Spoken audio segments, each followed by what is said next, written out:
You guys, okay, so I wanted to talk about food on our road trip. As you guys know, we are taking a 7,000-mile road trip. Most of the time I'll be by myself with the kids.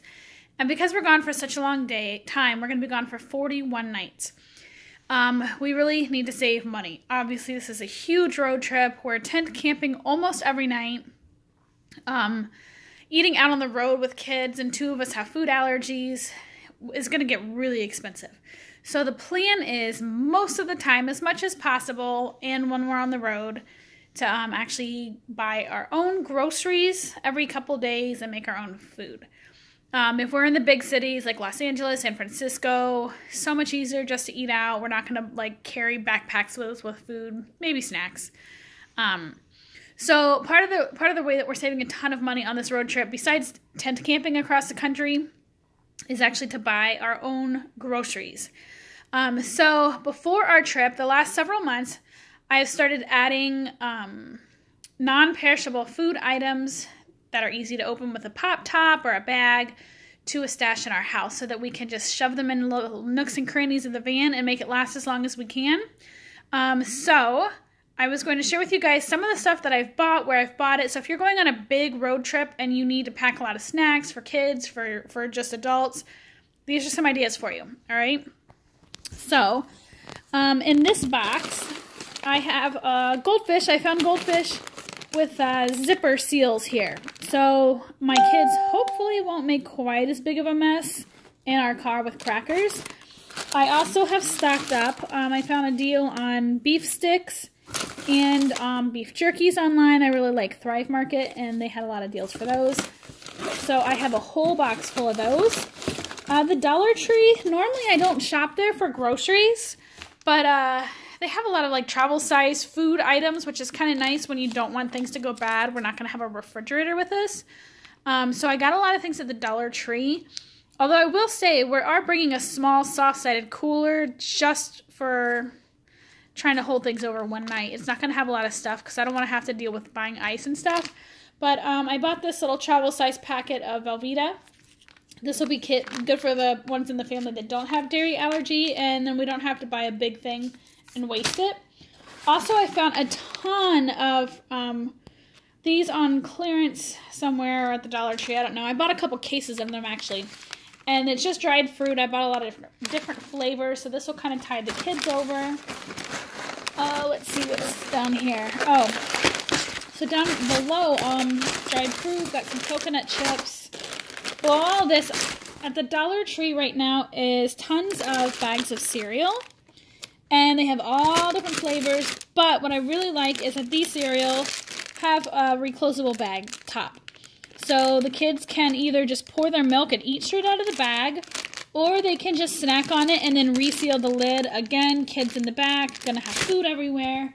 So that's gonna help me a lot. You know, normally I wouldn't buy that kind of thing. So I've been hiding all these food under little cubby holes in my house. You can see here, this is actually in my living room. So today I found some more cereal to buy. And also the Dollar Tree, I found these awesome smaller containers of peanut butter. So this will be really good, so I don't have big containers to bring, because I just don't have a lot of space in our minivan. We're not taking an RV or a trailer. Walmart has powder drinks. I really like this strawberry watermelon drink because there's no artificial sweeteners in it. And these are good to add into your water bottles when you kind of get sick of drinking water on the road. Another thing I really don't normally buy is canned meat. Really not a fan of it. But I did buy some Vienna sausage for my boys because I figure if we're in the middle of the desert and we really need to eat something, this is better than, you know, chips and junk food. So hopefully not as much. Same thing, I bought some cooked ham in case there's a couple nights where we don't have electricity at our tent. And so I'm not going to be able to cook, but I still want some meat. And I don't know if there's going to be any food around, just because we're kind of driving through the middle of nowhere. So I have a couple things of ham, and I also have a couple things of chicken breast. I have a lot of these actually left over. The only thing with these is there's no pop top. So I'm going to have to bring a can opener just for this, but I'm just going to buy a cheap Dollar Tree one and ditch it after. Everything else I pull out, you'll notice, has the pop tops. This is really the only way to go camping unless you have a ton of extra room. A couple cans of fruit, again, Pop-Tops. My boys actually like nutritional shakes, so I have a healthy stash of these, especially in the morning when we're on the go. I have one kid that's not a huge breakfast fan, but he will drink these.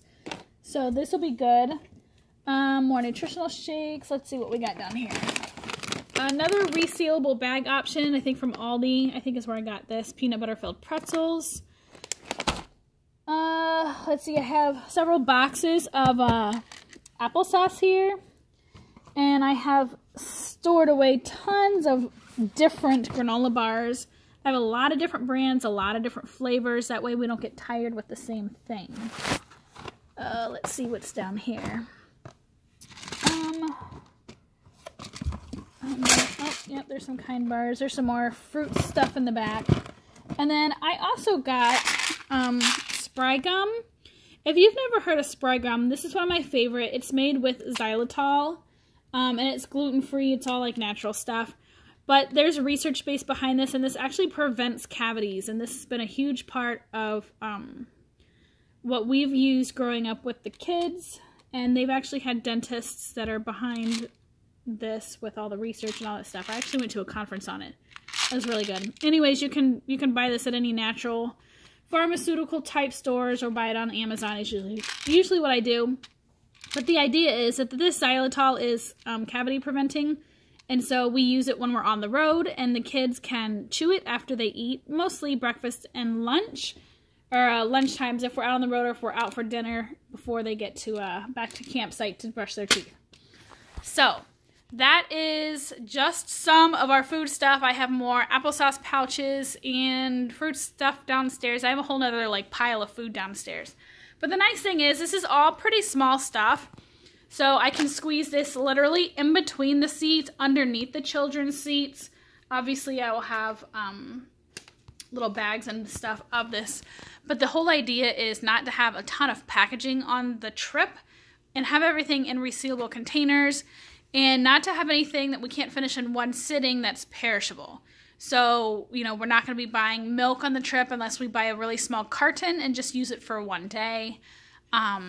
Vegetables, I'll probably mostly do canned. But when I'm at the grocery stores every couple days, we're going to try buying a frozen bag of vegetables and then put it in our little tiny ice cooler and then just kind of leave it there for the day and let it thaw until the afternoon and then warm it up for dinner. We're going to see how that does since it really shouldn't go bad sitting out in a couple hours.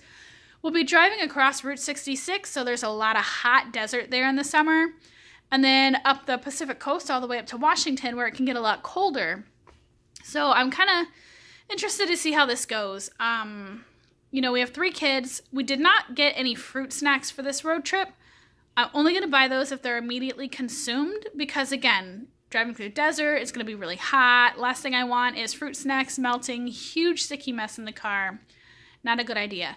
So planning food and things for this road trip has really changed a lot of the way that we're eating just because, you know, perishable items and such. And really just being able to store this in extreme temperatures, mostly with the heat, and trying to figure out where we're going to do that. So if you guys have any tips, feel free to send them my way. I have a notebook. I think it's downstairs. I'll show it to you guys before we go on the trip, but I have listed out an itinerary, what we're doing every day.